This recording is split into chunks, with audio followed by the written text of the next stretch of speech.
السلام علیکم ناظرین، میں ہوں سالک مجید اور آپ دیکھ رہے ہیں جی وے پاکستان کی ویڈیوز۔ آج ہے 12 اگست 2025۔ آج آپ سے بات کروں گا پاکستان کے ایک نامور قانون دان بیرسٹر عزیز اللہ شیخ صاحب کے حوالے سے۔ ان کے ساتھ مجھے کافی قربت رہی۔ بیرسٹر عزیز اللہ شیخ وہ قانون دان ہیں جو وکالت سے پہلے سیاست میں تھے اور وہ نیشنل عوامی پارٹی نیب کے ساتھ منسلک رہے۔ بیرسٹر عزیز اللہ شیخ ایک سیلف میڈ انسان تھے۔ انہوں نے لندن میں، برطانیہ میں پڑھائی بھی کی اور وہاں پہ وہ خود بتاتے تھے کہ مجھے تو وہاں پہ ہر کام خود کرنا پڑتا تھا، برتن بھی خود دھونے پڑتے تھے، کپڑے بھی خود تیار کرنے پڑتے تھے اور مجھے سب کچھ خود اپنی تیاری کرنی پڑتی تھی۔ وہ بیرسٹر عزیز اللہ شیخ جنہوں نے آصف علی زرداری کی پیروی بھی کی، بے نظیر بھٹو کی پیروی بھی کی اور پھر سابق وزیر اعظم نواز شریف کا کیس بھی لڑا، تو ان کے پاس بڑے بڑے ہائی پروفائل کیسز آیا کرتے تھے۔ لندن سے فارغ التحصیل تھے، لیکن ایک نشست میں وہ مجھے بتا رہے تھے کہ جب ذوالفقار علی بھٹو بھی برطانیہ میں پڑھنے آئے تو ظاہر ہے وہ تو ان کا ایک رائل اسٹائل تھا اور وہ امیر خاندان سے تھے اور ان کے جو ہیں وہ سارے خرچے ان کے گھر والے اٹھاتے تھے اور مجھے ان سے جیلسی ہونے لگی تھی۔ میں ان سے حسد کرنے لگا تھا کہ یہ شخص جو ہے یہ آیا ہے اور یہ یہاں پہ نوابوں کی طرح رہتا ہے، شہزادوں کی طرح رہتا ہے، اور میں بھی اسی ملک سے آیا ہوا ہوں لیکن مجھے اپنے ہر کام خود کرنے پڑتے ہیں۔ تو ایک ان کے دل میں رکابت سی آ گئی تھی کہ وہ خود مانتے ہیں اس بات کو کہ وہ حسد کرتے تھے بھٹو سے۔ بہرحال وقت گزر گیا، یہ وکالت میں آئے، سیاست میں آئے، انہوں نے نیب نیشنل عوامی پارٹی کو جوائن کیا اور پھر بھٹو صاحب پیپلز پارٹی میں تھے اور پیپلز پارٹی پھر حکومت میں آئی، بھٹو صاحب کو اقتدار ملا، انہوں نے ان کی مخالفت کی اور ایک وقت آیا جب بھٹو صاحب نے نیشنل عوامی پارٹی پر پابندی لگا دی اور ان کی سیاست کا خاتمہ ہو گیا۔ بعد میں پھر یہ نیشنل عوامی پارٹی نئے نام سے عوامی نیشنل پارٹی بن کے آ گئی، اے این پی، جسے آج بھی ہم جانتے ہیں کہ اے این پی ہے۔ تو بہرحال وہ اس کا جو اثر رسوخ تھا نیب کا وہ کم ہو گیا اور اے این پی بنی ضرور، لیکن اے این پی اس کا دو قامت کی پارٹی نہیں بن سکی نیشنل لیول پہ جس طرح نیب تھی، اور اس میں سب بڑے بڑے لیڈر تھے، یہ خود بتایا کرتے تھے۔ پھر انہوں نے کہا کہ میں نواب اکبر بگٹی کے ساتھ تھا، وکیل تھا ان کا، تو وہ مجھے لے گئے اپنے ساتھ اور انہوں نے مجھے وہ مقام خود اپنی گاڑی میں بیٹھ کر ڈرائیو کر کے اس مقام پہ پہنچے، وہ مقام خود دکھایا جہاں پہ انہوں نے بتایا کہ میں شاید 12-13 سال کا تھا جب میں نے یہاں پہلا بندہ مار دیا تھا، قتل کیا تھا، فائرنگ کر کے مار دیا تھا جا کے سے۔ عزیز اللہ شیخ نے بتایا کہ میں حیران تھا کہ نواب بگٹی اس طرح بتا رہے تھے کہ میں نے تو 13 سال کی عمر میں پہلا بندہ مار دیا تھا، تو یہ ان کے لیے کوئی ایسی بڑی بات نہیں تھے بندے مار دینا یا ان کے لیے، کیونکہ ان کے یہاں روایات بھی تھیں اور وہ کسی کو اگر قصوروار سمجھتے تھے تو پھر خود ہی سزا بھی دے دیا کرتے تھے، یا ٹرائبل سوسائٹیز میں جس طرح ہوتا ہے یا ٹرائبل سسٹم میں۔ تو ایک تو یہ انہوں نے واقعہ بتایا کہ نواب اکبر بگٹی نے مجھے خود اس مقام کا دورہ کرایا، لے کر گئے، دکھایا، اور بعد میں نواب اکبر بگٹی کے ساتھ اور بھی کیسز میں یا ان کی پارٹی کے مقدمات میں شاید وہ اپیئر ہوتے رہے۔ عزیز اللہ شیخ صاحب کے گھر کے ساتھ بھی کوئی افسوسناک واقعہ ہوا تھا کہ ان کی بیٹی کو شاید کڈنیپ کیا گیا تھا یا ان کو جو ہے وہ تنگ کیا گیا تھا بہت زیادہ، اور وہ کافی پریشان ہو گئے تھے اس معاملے میں، اور پھر وہ سیاست سے دور ہی ہو گئے تھے۔ بھٹو صاحب کے دور میں یہ سب کچھ ہوا تھا، ان کے گھر میں ان کے معاملات ایسے ہو گئے تھے کہ انہیں پھر سیاست سے کنارہ کشی اختیار کرنی پڑی، اور بعد میں پھر وہ صرف وکالت تک ہی محدود ہو گئے تھے۔ وکالت میں ہے وہ بہت ٹاپ کے وکیل تھے اور کرمنل سائٹ کے وکیل تھے، اور بہت عمدہ کیسز لڑتے اور جیتتے تھے، ان کی بڑی ہسٹری تھی اور بڑے مہنگے وکیل تھے۔ ہر کیس لیتے نہیں تھے، لیکن جو کیس لیتے تھے اس میں پھر وہ پوری جاں فشانی سے کام کرتے تھے، اور ان کو جب وہ آرگومنٹ کر رہے ہوتے تھے تو ان کو سننے کا مزہ آتا تھا۔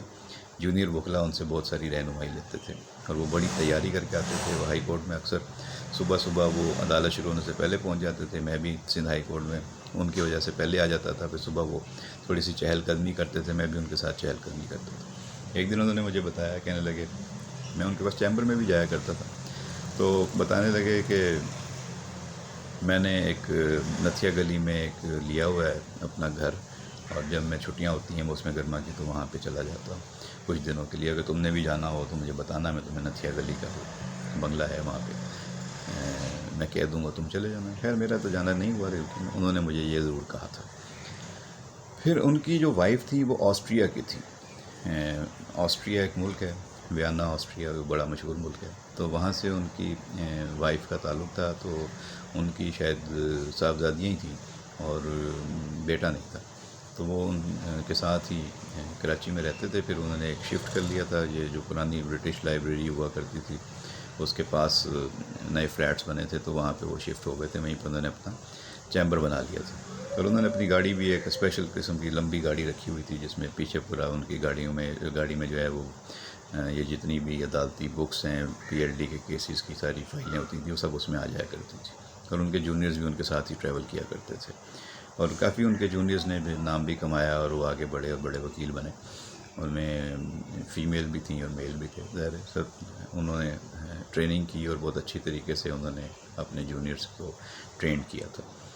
تو ایک دن وہ بتانے لگے کہ میں اپنی وائف کے ساتھ اٹلی گیا ہوا تھا، آسٹریا یا اٹلی، ہاں اٹلی، شاید اٹلی کے تھے وہ، ان کی فیملی. تو اٹلی وہ گئے ہوئے تھے، تو وہاں پہ شاید کسی ہل ایریا میں وہ گئے، اور وہاں پہ ان کی وائف نے بتایا کہ وہ جب گئے ہوئے تھے تو وہاں پرابلم یہ ہوئی کہ انہوں نے گاڑی سٹارٹ رکھی ہوئی تھی، کسی ہل ایریا پہ کھڑے تھے، تو کچھ خواتین ان کے پاس آئیں اور انہوں نے آگے کہا کہ دیکھیں آپ اگر گاڑی موو نہیں کر رہے ہیں تو گاڑی کا انجن بند کر دیں. تو میں نے خیر ان کی بات سنی اور میں نے انجن بند کر دیا. لیکن میں نے ان سے پوچھا کہ آپ کو کوئی پرابلم ہے؟ تو انہوں نے کہا نہیں، پرابلم کوئی نہیں ہے، لیکن یہ جو آپ گاڑی سٹارٹ کر کے یہاں بیٹھے ہوئے ہیں، تو یہ اٹلی کی گورنمنٹ یا ہمارا ملک جو ہے، جو فیول آپ کی گاڑی میں جل رہا ہے، یہ ہم امپورٹ کرتے ہیں. تو امپورٹ کرتے ہیں تو اس پہ لوگوں کا، ہمارے ملک کا پیسہ لگتا ہے. تو آپ کو جب گاڑی موو کرنی ہو تو آپ اس سے انجن آن کر لیجیے گا، جب آپ نے موو نہیں کرنی تو اس کو آف کر دیجیے، اپنا ایندھن بچائیے. ایک بات. دوسرا یہ کہ یہ انوائرمنٹ ہیزرڈز بھی ہیں، یعنی جتنی دیر گاڑی کھڑی رہے گی، چلتی رہے گی، تو اس کا دھواں نکلے گا تو انوائرمنٹ میں جائے گا اور فضا کو خراب کرے گا. تو انہوں نے کہا کہ وہاں اتنی چھوٹی چھوٹی سی باتوں کو لوگ نوٹس کرتے تھے اور ایک دوسرے کو آگے گائیڈ کرتے تھے کہ دیکھیں آپ یہ نہ کریں، اور اس سے یہ نقصان ہوتا ہے، اور اگر آپ ایسا کریں گے تو اس سے یہ فائدہ ہوگا. تو اس طرح ہماری سوسائٹی میں بھی ان چھوٹی چھوٹی باتوں پہ خیال کرنا چاہیے. لیکن ہمارے ہاں تو ایسا کوئی نہیں ہے. ہم تو کئی منٹ تک جو ہے وہ چراہوں پہ اور سگنلز پہ اس لیے پھنسے رہتے ہیں کہ ٹریفک جام ہو جاتا ہے. ہم بے ہنگم ٹریفک کی صورت میں ایک دوسرے کے ساتھ گاڑیاں پھنسا دیتے ہیں اور ٹریفک جام ہوتا ہے، سب کی گاڑیاں سٹارٹ ہوتی ہیں، ایندھن جل رہا ہوتا ہے. وہ پیٹرول جو ہماری حکومت باہر سے امپورٹ کرتی ہے ڈالروں میں، وہ ہم اسے آرام سے اڑا رہے ہوتے ہیں. ہمیں کہہ رہے ہوتے ہیں کہ ہمارا پیسہ ہے تو ہم چاہے سٹارٹ رکھیں گاڑی یا نہ رکھیں. لیکن یہ نہیں سوچتے کہ یہ سارا پیٹرول جو ہے وہ ڈالر دے کر ہماری حکومت اپنے ملک میں منگواتی ہے، اور ہمارا سارا زر مبادلہ جو ڈالر ہیں وہ اس پہ خرچ ہو جاتے ہیں. تو اگر ہم ایندھن کی بچت کریں، توانائی کی بچت کریں، تو ہماری حکومت کے بہت سارے ڈالر بچ سکتے ہیں، زر مبادلہ بچ سکتا ہے. اسی طرح اگر ہم ڈسپلن ہو جائیں تو بہت ساری فضائی آلودگی جو ہم پھیلاتے ہیں اس سے بھی ہم بچ سکتے ہیں. تو اس طرح کی باتیں وہ کیا کرتے تھے. مجھے ان کی گفتگو سن کے بڑا مزہ بھی آتا تھا، حیرت بھی ہوتی تھی کہ اتنی زیادہ ڈیپلی لوگ جو ہیں وہ سوچتے ہیں. لیکن ایجوکیشن ہوتی تھی، لرننگ ہوتی تھی، اویئرنیس ہوتی تھی. اور یہی باتیں میں آپ سے بھی اس لیے کر رہا ہوں تاکہ یہ چھوٹی چھوٹی باتیں ہوتی ہیں، لیکن یہ اگر ہم آ کے بات کریں، اپنے بچوں کو بتائیں، اپنے دوستوں کو بتائیں، اپنے ساتھیوں کو بتائیں، تو بھی کوئی نہ کوئی ان میں سے کچھ باتیں پک کر لے گا اور چیزوں کو بہتر کر سکے گا. تو ہمیں اپنے ملک کی انرجی بچانی چاہیے، ہمیں اپنے ملک کے ڈالر بچانے چاہیے جو ہم پیٹرول کو امپورٹ کر کے لاتے ہیں، ڈیزل کو امپورٹ کو، یا جو بھی گیسز ہیں. تو یہ چیزیں جو ہیں وہ ہمیں سکھایا کرتے تھے. برسٹر عزیز اللہ شیخ صاحب جو ہیں وہ نواز شریف صاحب کے کیس میں تھے، تو ایک زمانے میں ان کی نظر کے اوپر اثر پڑ گیا تھا، یا اور بھی ان کے مقدمات تھے. تو وہ یہی کہا کرتے تھے کہ جج صاحب مجھے اپنی آنکھوں کا ٹیسٹ کرانا ہے یا نظر چیک کرانی ہے. تو اس طریقے سے بھی وہ بعض دفعہ کیس کو طول دے لیا کرتے تھے.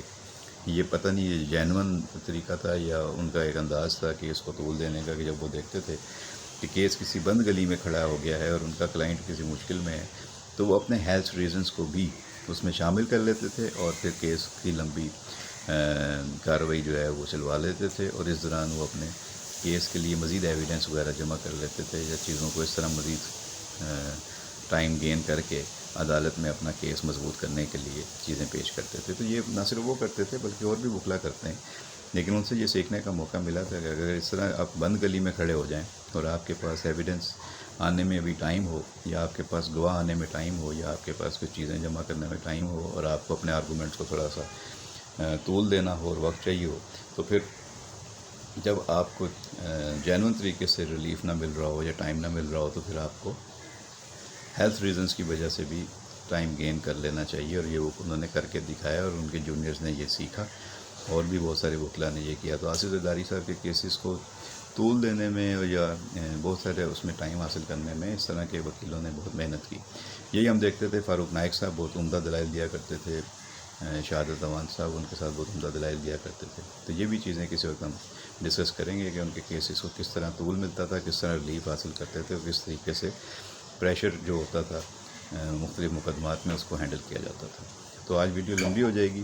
بیرسٹر عزیز اللہ شیخ صاحب کے حوالے سے یادیں تازہ کی ہیں. آئندہ کسی اور شخصیت کے بارے میں بات کریں گے. ویڈیو پسند آئے تو لائک اور شیئر کر دیجیے گا. اپنا خیال رکھیے گا. بہت شکریہ.